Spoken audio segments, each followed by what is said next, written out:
Republic of Bellare ಅಂತ ಒಂದು ಕಾಲದಲ್ಲಿ ಕಳಿಸ್ಕೊತಾ ಇದ್ದ ಬಳ್ಳಾರಿ ಈಗ ಮತ್ತೊಮ್ಮೆ ರಾಜ್ಯಾದ್ಯಂತ ಹೆಸರು ಮಾಡಿದೆ. ಅದಕ್ಕೆ ಕಾರಣ ಆಗಿದ್ದು ಶಾಸಕರು ಮಾಜಿ ಸಚಿವರು ಆದ ಜನಾರ್ದನ ರೆಡ್ಡಿ ಅವರ ಮನೆ ಮುಂದೆ ನಡೆದ ಒಂದು ಕ್ಷುಲ್ಲಕ ಘಟನೆ. ಬ್ಯಾನರ್ ಕಟ್ಟುವ ವಿಚಾರಕ್ಕೆ ಶುರುವಾದ ಜಗಳ ಒಬ್ಬ ಕಾರ್ಯಕರ್ತನ ಅಂತ್ಯದೊಂದಿಗೆ ಮುಕ್ತಾಯಗೊಂಡಿದೆ. ಆದರೆ ಅದು ಇವತ್ತಿ ತನಕ ನಿಲ್ತಾ ಇಲ್ಲ. ದಿನಕ್ಕೊಂದು ಟ್ವಿಸ್ಟ್ ತಗೋತಾ ಇದೆ, ದಿನಕ್ಕೊಂದಷ್ಟು ವಿಡಿಯೋಗಳು ಬರ್ತಿದೆ, ಆರೋಪ ಪ್ರತ್ಯಾರೋಪಗಳು ನಿಲ್ತಾ ಇಲ್ಲ. ಇದ್ರ ಬಗ್ಗೆ ಎಲ್ಲ ಮಾತಾಡಲಿಕ್ಕೆ ನಮ್ಮ ಜೊತೆ ಇವತ್ತು ಸ್ವತಃ ಶಾಸಕರಾದ ಜನಾರ್ದನ್ ರೆಡ್ಡಿ ಅವರಿದ್ದಾರೆ. ಸರ್, ಕಾರ್ಯಕ್ರಮಕ್ಕೆ ಸ್ವಾಗತ. ನಮಸ್ಕಾರ. ಬ್ಯಾನರ್ ಗಲಾಟೆ ಎಲ್ಲ ವಿಷಯ ಗೊತ್ತಿದೆ, ನೀವು ತುಂಬ ಮಾತಾಡಿದ್ದೀರಾ. ಆದರೆ ನನ್ನ ನೇರ ಪ್ರಶ್ನೆ, ಬಳ್ಳಾರಿಯ ಈ ಸ್ಥಿತಿಗೆ ಯಾರು ಕಾರಣ? ಭರತ್ ರೆಡ್ಡಿಯವರ, ಜನಾರ್ದನ್ ರೆಡ್ಡಿಯವರ, ಕಾಂಗ್ರೆಸ್ಸ ಅಥವಾ BJPನ? ಯಾರು ಇವತ್ತು ಬಳ್ಳಾರಿಯನ್ನು ಈ ಸ್ಥಿತಿಗೆ ತಂದಿದ್ದಾರೆ? ತಾವು ಕೇಳಿರುವಂಥ ಪ್ರಶ್ನೆಗೆ ಭರತ್ ರೆಡ್ಡಿ ಅನ್ನೋ ಒಬ್ಬ ವ್ಯಕ್ತಿ ಲಾಟ್ರಿ ಮಾದರಿಯಲ್ಲಿ ಶಾಸಕರಾಗಿರುವಂಥದ್ದು. ನಾನೇನು ಭಾಜಪ ಪಕ್ಷ ನನ್ನ ಎಂಟರ್ಟೈನ್ ಮಾಡದೆ ಹೋದ ಪಕ್ಷದಲ್ಲಿ KRPP ಅಂತ ಮಾಡಿದಾಗ ನನ್ನ ಮತ್ತು BJP ನಡುವೆ ಆಗಿರುವಂಥ ವ್ಯತ್ಯಾಸಗಳಲ್ಲಿ ಇವತ್ತು ನಮ್ಮ ಬ್ರದರು ಶ್ರೀಮತಿ ಇಬ್ಬರ ನಡುವೆ ವೋಟ್ ಡಿವೈಡ್ ಆಗಿರೋದ್ರಲ್ಲಿ ಅವನು MLA ಆಗಿ ಗೆದ್ದಿರುವಂಥ ಒಂದು ವಿಚಾರ. ಅವ್ರ ತಂದೆ ಕೂಡ ಒಂದೇ ಸಲ MLA ಆದರೂ ಅಲ್ಲಿಗೆ ಎಂಡ್ ಆಯಿತು ರಾಜಕಾರಣ ಅನ್ನೋದು.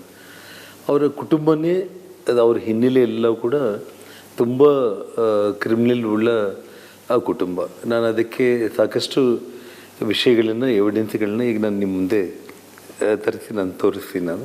ಅವ್ರ ತಂದೆ ಹಿನ್ನೆಲೆ ಹೇಗಿತ್ತು, ಯಾಕೆಂದರೆ ಅವ್ರ ತಂದೆನ ಕ್ರಿಮಿನಲ್ ಅಂದಾಗ ನಮ್ಮ ತಂದೆ ಕ್ರಿಮಿನಲ್ ಅಲ್ಲ, ದೊಡ್ಡ ಗ್ರೆನೇಟ್ ವ್ಯಾಪಾರಿ, ಅವಾರ್ಡ್ಸ್ ಎಲ್ಲ ತಗೊಂಡಿದ್ದಾರೆ, ಕೊಡುಗೆ ದಾನಿ ಅಂತೇಳಿ ಹೇಳಿದ್ದಾನೆ. ಆ ಕೊಡುಗೆ ದಾನಿ ಬಗ್ಗೆ ಪ್ರಪಂಚಕ್ಕೆ ಗೊತ್ತಿದೆ ಮತ್ತು ತಮಗೂ ಅಷ್ಟು ಎಷ್ಟು ಗೊತ್ತಿರುತ್ತೆ ಇನ್ಫಾರ್ಮೇಷನ್. ಸೊ ಹಾಗಾಗಿ ಅವ್ರಿಗೆ ಏನಾಗಿದೆ ಅಂದರೆ, ಹೇಗೋ ಲಾಟ್ರಿಯಲ್ಲಿ ಗೆದ್ದಿದ್ದೀನಿ ನಾನು, ಜನಪ್ರೀತಿ ದಿನೇ ದಿನೇ ಕಳ್ಕೊತಾ ಇದ್ದಾರೆ. ಕಳೆದ 2.5 ವರ್ಷದಲ್ಲಿ ಇಡೀ ಬಳ್ಳಾರಿಯಲ್ಲಿ ಅಕ್ರಮ ಚಟುವಟಿಕೆಗಳಿಗೆ ತಾಣ ಅದು ಎಲ್ಲಿ ಇದೆ ಅಂದರೆ ಕರ್ನಾಟಕದಲ್ಲಿ ನಂಬರ್ 1 ಪ್ಲೇಸು ಬಳ್ಳಾರಿ ಅನ್ನೋ ಆ ಸ್ಥಿತಿಗೆ ಅವನು ತೊಗೊಂಡು ಬಂದ. ಒಬ್ಬ ಮಹಿಳಾ IPS ಅಧಿಕಾರಿ ಶೋಭಾರಾಣಿಯವರು ಬಳ್ಳಾರಿ ಬಿಟ್ಟೋಗ್ಲಿಕ್ಕೆ ಅಷ್ಟು ಬೇಗನೆ ಏನು ಕಾರಣ ಹೇಳಿ?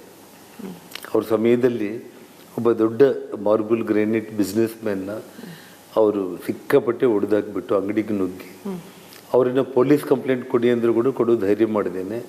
ಊರೇ ಬಿಟ್ಟು ಇವತ್ತೋಗಿ ಅಹಮದಾಬಾದಲ್ಲಿ ಸೆಟ್ಲ್ ಆಗಿದ್ದಾರೆ ಅವರು. ಎರಡನೇದು, ಒಬ್ಬ ಡಾಕ್ಟರ್, ಒಂದು ಪ್ರತಿಷ್ಠಿತ ಕುಟುಂಬ ಅದು ಬಳ್ಳಾರಿಯಲ್ಲಿ, ವ್ಯಾಪಾರಸ್ಥರ ಕುಟುಂಬ, ವೈಶ್ಯಸ್. ಬೆಳಿಗ್ಗೆನೆ ವಾಕಿಂಗ್ ಮಾಡೋದಕ್ಕೆ ಬಂದವನ್ನ ಎತ್ತಕೊಂಡು ಹೋಗ್ಬಿಟ್ರು. ಇದೇ ಭರತ್ ರೆಡ್ಡಿ ಫಾಲೋಯರ್ಸ್. ಅವರೆಲ್ಲರನ್ನ SP ಖುದ್ದಾಗಿ ಹೋಗಿ ಅರೆಸ್ಟ್ ಮಾಡಿ ಮೀಡಿಯಾ ಮುಂದೆ ಡಿಸ್ಪ್ಲೇ ಮಾಡಿದ್ದನ್ನು ತಾವೆಲ್ಲ ನೋಡಿದ್ದೀರಿ.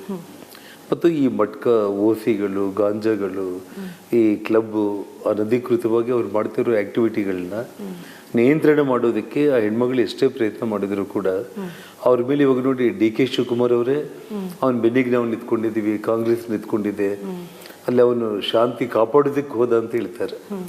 ಅಂಥ ಸಂದರ್ಭದಲ್ಲಿ ಒಬ್ಬ ಮಹಿಳಾಧಿಕಾರಿ ಕೂಡ ಇನ್ನೆಷ್ಟು ಒತ್ತಡ ಇರಬೇಕು ಹಿಂದೆ ತಾವು ಯೋಚನೆ ಮಾಡಿ. ಸೊ ಹಾಗಾಗಿ ಅವರು ವಾಲಂಟ್ರಿಯಾಗಿ ನಾನು ಇಲ್ಲಿ ಕೆಲಸ ಮಾಡ್ಲಿಕ್ಕೆ ಆಗಲ್ಲ ಅಂಥೇಳಿ ಬಿಟ್ಟು ಹೋಗಿರುವಂಥ ಒಂದು ಪರಿಸ್ಥಿತಿ. ಹಾಗಾಗಿ ಅವ್ರಿಗೇನಾಗಿದೆ, ದಿನೇ ದಿನೇ ಜನಪ್ರೀತಿ ಕಡಿಮೆ ಆಗ್ತಾ ಇದೆ. ಈ ಕಡೆ BJP ಗೆಲ್ಲುತ್ತೆ ಅನ್ನೋಂಥ ಒಂದು ವಾತಾವರಣ. 28 ಚುನಾವಣೆಯಲ್ಲಿ BJP ಮತ್ತು ಈ ಎಂಟೈರ್ ಅಖಂಡ ಬಳ್ಳಾರಿ ಜಿಲ್ಲೆ ಸ್ವೀಪ್ ಆಗುತ್ತೆ. ನನ್ನ ಎಲ್ಲ ವ್ಯವಹಾರಗಳು ಹೊರಗಡೆ ಬಂದರೆ ನನ್ನ ಇವರು ರಾಜಕೀಯವಾಗಿ ಮುಗಿಸ್ತಾರೆ ಅನ್ನೋ ಭಯದಲ್ಲಿ ಕೇವಲ ಒಂದು ಬ್ಯಾನರ್ ನೆಪದಲ್ಲಿ ಅವನು ಬಂದು ಈ ರೀತಿ ಮನೆ ಮೇಲೆ ದಾಳಿ ಮಾಡಿರುವಂಥ ವಿಚಾರ. ಹಾಗಾಗಿ ಇವತ್ತು ಬಳ್ಳಾರಿಯನ್ನು ನಾವು ಅಧಿಕಾರದಲ್ಲಿದ್ದಾಗ, ಅಧಿಕಾರಕ್ಕೆ ಬಂದ ತಕ್ಷಣ 10ರಲ್ಲಿ 9 ಸೀಟು ಗೆದ್ದಾಗ ನಾವು ಮೀಡಿಯಾದಲ್ಲಿ, ತಾವು ರಿಪಬ್ಲಿಕ್ ಕನ್ನಡ ಅವತ್ತು ಇಲ್ಲದೇ ಇರ್ಬೋದು, ತಾವು ಈ ಹಿಂದೆ ಬೇರೆ ಬೇರೆ ಪತ್ರಿಕೆ ಚಾನೆಲ್ಗಳಲ್ಲಿ ಕೆಲಸ ಮಾಡಿದ್ದೀರ. 2008 ಸರ್ಕಾರ ಬಂದ ಮಾರನೇ ದಿನ ನಂದೊಂದು ಪ್ರೆಸ್ ಮೀಟ್ ಇರುತ್ತೆ. ಯಾರ ಮೇಲೆ ದ್ವೇಷ ರಾಜಕಾರಣ ನಾವು ಮಾಡಲ್ಲ. ಬಳ್ಳಾರಿ ಅನ್ನುವಂಥದ್ದು ಅಭಿವೃದ್ಧಿ ಆಗದೇ ಇರುವಂಥ ಜಿಲ್ಲೆ ಅನ್ನೋ ಹೆಸರಿತ್ತು. ಇದು ಅಭಿವೃದ್ಧಿ ಆಗಬೇಕು, ಕರ್ನಾಟಕದಲ್ಲಿ ಬೆಂಗಳೂರು ನಂತರ ದೊಡ್ಡ ಮಹಾನಗರ ಇದಾಗಬೇಕು, ಅದೆಲ್ಲದಕ್ಕೂ ಅವಕಾಶಗಳಿದೆ, ಎಲ್ಲರೂ ನಿಶ್ಚಿಂತವಾಗಿ ತಮ್ಮ ಬಿಸ್ನೆಸ್ಸು ಆ್ಯಕ್ಟಿವಿಟೀಸು ಮಾಡ್ಕೊಳ್ಳಿ ಅಂತ ನಾವು ಕರೆ ಕೊಟ್ಟಿದ್ದಂಥವ್ರು. ಒಂದು ಸಣ್ಣ ಘಟನೆ ಕೂಡ ಇವತ್ತು ಕೂಡ ನಡೆದಿಲ್ಲ. ರೆಡ್ಡಿ ರಿಪಬ್ಲಿಕ್ ಅಂತೇಳಿ ಅವರು ಪ್ರಚಾರ ಮಾಡಿದ್ದಂಥವ್ರು ಇವತ್ತು ರಿಪಬ್ಲಿಕ್ ಆಫ್ ಕಾಂಗ್ರೆಸ್ ಅಂತೇಳಿ ಕೇವಲ ಬಳ್ಳಾರಿನಲ್ಲ, ಇವತ್ತು ನಿಮಗೆ ಕಾರವಾರ ಯಲ್ಲಾಪುರದಲ್ಲಾಗಿರೋ ಘಟನೆ ಆಗಿರ್ಬೋದು, ಹುಬ್ಬಳ್ಳಿಯಲ್ಲಾಗಿರೋ ಘಟನೆ ಆಗಿರ್ಬೋದು, ಹುಮ್ನಾಬಾದ್ ಬೀದರಲ್ಲಾಗಿರೋ ಘಟನೆ ಆಗಿರ್ಬೋದು, ನಮ್ಮ ಬಳ್ಳಾರಿ ವಿಷಯದಲ್ಲಾಗಿರೋದಾಗಿರ್ಬೋದು, ಇವತ್ತು ರಿಪಬ್ಲಿಕ್ ಆಫ್ ಕಾಂಗ್ರೆಸ್ಸನ್ನು ಕರ್ನಾಟಕವನ್ನೇ ಮಾಡಲಿಕ್ಕೆ ಇವರು ಹೊರಟಿರುವಂಥದ್ದು. ರಿಪಬ್ಲಿಕ್ ಆಫ್ ಬೆಳ್ಳಾರಿ ಅಂತ ಒಂದು ಕಾಲದಲ್ಲಿ ಕಳಿಸ್ಕೊತಾ ಇದ್ದ ಬಳ್ಳಾರಿ ಈಗ ಮತ್ತೊಮ್ಮೆ ರಾಜ್ಯಾದ್ಯಂತ ಹೆಸರು ಮಾಡಿದೆ. ಅದಕ್ಕೆ ಕಾರಣ ಆಗಿದ್ದು ಶಾಸಕರು ಮಾಜಿ ಸಚಿವರು ಆದ ಜನಾರ್ದನ ರೆಡ್ಡಿ ಅವರ ಮನೆ ಮುಂದೆ ನಡೆದ ಒಂದು ಕ್ಷುಲ್ಲಕ ಘಟನೆ. ಬ್ಯಾನರ್ ಕಟ್ಟುವ ವಿಚಾರಕ್ಕೆ ಶುರುವಾದ ಜಗಳ ಒಬ್ಬ ಕಾರ್ಯಕರ್ತನ ಅಂತ್ಯದೊಂದಿಗೆ ಮುಕ್ತಾಯಗೊಂಡಿದೆ. ಆದರೆ ಅದು ಇವತ್ತಿ ತನಕ ನಿಲ್ತಾ ಇಲ್ಲ. ದಿನಕ್ಕೊಂದು ಟ್ವಿಸ್ಟ್ ತಗೋತಾ ಇದೆ, ದಿನಕ್ಕೊಂದಷ್ಟು ವಿಡಿಯೋಗಳು ಬರ್ತಿದೆ, ಆರೋಪ ಪ್ರತ್ಯಾರೋಪಗಳು ನಿಲ್ತಾ ಇಲ್ಲ. ಇದ್ರ ಬಗ್ಗೆ ಎಲ್ಲ ಮಾತಾಡಲಿಕ್ಕೆ ನಮ್ಮ ಜೊತೆ ಇವತ್ತು ಸ್ವತಃ ಶಾಸಕರಾದ ಜನಾರ್ದನ್ ರೆಡ್ಡಿ ಅವರಿದ್ದಾರೆ. ಸರ್, ಕಾರ್ಯಕ್ರಮಕ್ಕೆ ಸ್ವಾಗತ. ನಮಸ್ಕಾರ. ಬ್ಯಾನರ್ ಗಲಾಟೆ ಎಲ್ಲ ವಿಷಯ ಗೊತ್ತಿದೆ, ನೀವು ತುಂಬ ಮಾತಾಡಿದ್ದೀರಾ. ಆದರೆ ನನ್ನ ನೇರ ಪ್ರಶ್ನೆ, ಬಳ್ಳಾರಿಯ ಈ ಸ್ಥಿತಿಗೆ ಯಾರು ಕಾರಣ? ಭರತ್ ರೆಡ್ಡಿಯವರ, ಜನಾರ್ದನ್ ರೆಡ್ಡಿಯವರ, ಕಾಂಗ್ರೆಸ್ಸ ಅಥವಾ BJPನ? ಯಾರು ಇವತ್ತು ಬಳ್ಳಾರಿಯನ್ನು ಈ ಸ್ಥಿತಿಗೆ ತಂದಿದ್ದಾರೆ?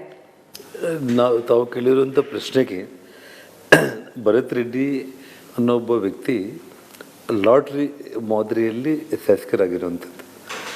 ನಾನೇನು ಭಾಜಪ ಪಕ್ಷ ನನ್ನ ಎಂಟರ್ಟೈನ್ ಮಾಡದೆ ಹೋದ ಪಕ್ಷದಲ್ಲಿ KRPP ಅಂತ ಮಾಡಿದಾಗ ನನ್ನ ಮತ್ತು BJP ನಡುವೆ ಆಗಿರುವಂಥ ವ್ಯತ್ಯಾಸಗಳಲ್ಲಿ ಇವತ್ತು ನಮ್ಮ ಬ್ರದರು ಶ್ರೀಮತಿ ಇಬ್ಬರ ನಡುವೆ ವೋಟ್ ಡಿವೈಡ್ ಆಗಿರೋದ್ರಲ್ಲಿ ಅವನು MLA ಆಗಿ ಗೆದ್ದಿರುವಂಥ ಒಂದು ವಿಚಾರ.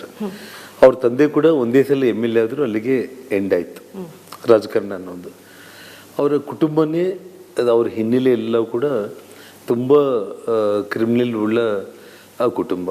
ನಾನು ಅದಕ್ಕೆ ಸಾಕಷ್ಟು ವಿಷಯಗಳನ್ನು ಎವಿಡೆನ್ಸ್ಗಳನ್ನ ಈಗ ನಾನು ನಿಮ್ಮ ಮುಂದೆ ತರಿಸಿ ನಾನು ತೋರಿಸ್ತೀನಿ. ಅವ್ರ ತಂದೆ ಹಿನ್ನೆಲೆ ಹೇಗಿತ್ತು, ಯಾಕೆಂದರೆ ಅವ್ರ ತಂದೆನ ಕ್ರಿಮಿನಲ್ ಅಂದಾಗ ನಮ್ಮ ತಂದೆ ಕ್ರಿಮಿನಲ್ ಅಲ್ಲ, ದೊಡ್ಡ ಗ್ರೆನೇಟ್ ವ್ಯಾಪಾರಿ, ಅವಾರ್ಡ್ಸ್ ಎಲ್ಲ ತಗೊಂಡಿದ್ದಾರೆ, ಕೊಡುಗೆ ದಾನಿ ಅಂತೇಳಿ ಹೇಳಿದ್ದಾನೆ. ಆ ಕೊಡುಗೆ ದಾನಿ ಬಗ್ಗೆ ಪ್ರಪಂಚಕ್ಕೆ ಗೊತ್ತಿದೆ ಮತ್ತು ತಮಗೂ ಅಷ್ಟು ಇಷ್ಟು ಗೊತ್ತಿರುತ್ತೆ ಇನ್ಫಾರ್ಮೇಷನ್.